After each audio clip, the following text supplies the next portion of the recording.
দর্শক, আর মাছ আর আলু যদি আপনাদের ভালো লাগে সাবস্ক্রাইব করবেন, লাইক শেয়ার কমেন্ট করবেন, জানাবেন কেমন হয়েছে।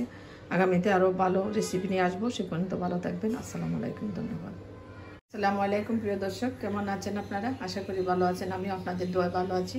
আজকে আমি আরেকটি নতুন রেসিপি নিয়ে আসছি, আইর মাছ আলু।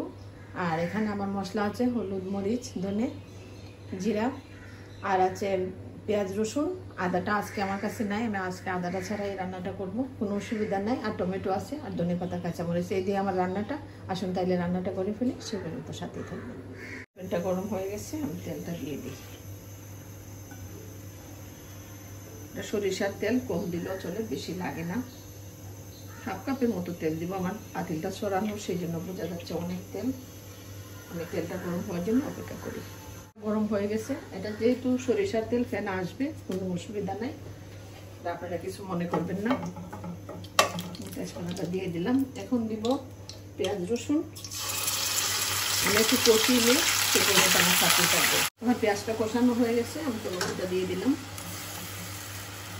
আর দিয়ে দিব হলুদ, মরিচ, ধনে, জিরা। এই দিয়ে রান্না, আর কিছুই লাগবে না। মশলাটা একটু কষিয়ে নিই, তারপর আলুটা দিয়ে দিই। সে পর্যন্ত আমার সাথেই থাকবে। আমার মশলাটা কষানো হয়ে গেছে, আমি আলুটা দিয়ে দিলাম। আর দিব সামান্য লবণ। মাছে আমি আরও লবণ দিব, লবণটা দিব, এক কাপে দিব না।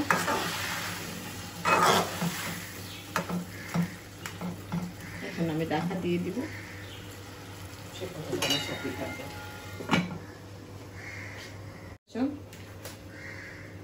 আমার আলুটা সিদ্ধ হয়ে গেছে, আমি মাছগুলা দিয়ে দিব। খেতে খুবই ভালো লাগবে, আইর মাছ আর আলু। আইর মাছ তো এমনি মজা।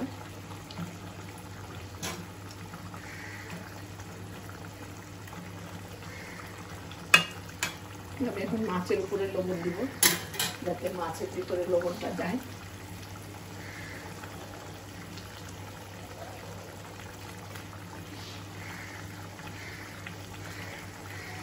আমি এখন ঢাকা দিয়ে দিচ্ছি, পরে আমি নাড়াচাড়া করবো, সে পর্যন্ত আমার সাথেই থাকবেন। একটু তরকারির অবস্থা কি,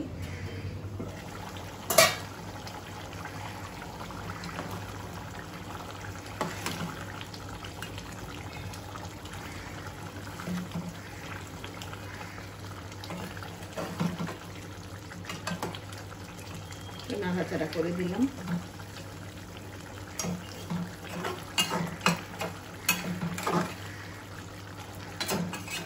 ঢাকা দিয়ে দিই, সে পর্যন্ত সাথেই থাকবে।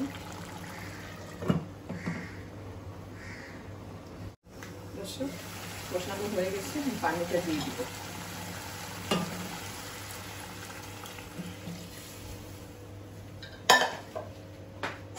একটু নাড়াচাড়া করে দিই, তারপর আমি ধনে পাতা, কাঁচামরিচ দিয়ে আমি পরিবেশন করব।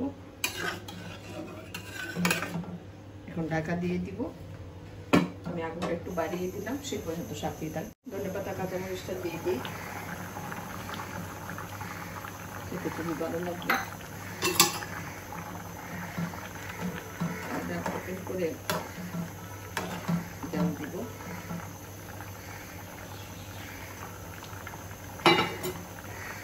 একটু জাল হোক, আমার সামনে নিয়ে আসবো। চুলাটা বন্ধ করে দিলাম, দেখি কি অবস্থা। দেখেন কত সুন্দর হয়েছে রান্নাটা। আসুন তাইলে আমরা পরিবেশন করি, সে পর্যন্ত সাথেই থাকবে। দর্শক, আর মাছ আর আলু যদি আপনাদের ভালো লাগে সাবস্ক্রাইব করবেন, লাইক শেয়ার কমেন্ট করবেন, জানাবেন কেমন হয়েছে। আগামীতে আরও ভালো রেসিপি নিয়ে আসবো, সে পর্যন্ত ভালো থাকবেন। আসসালামু আলাইকুম, ধন্যবাদ।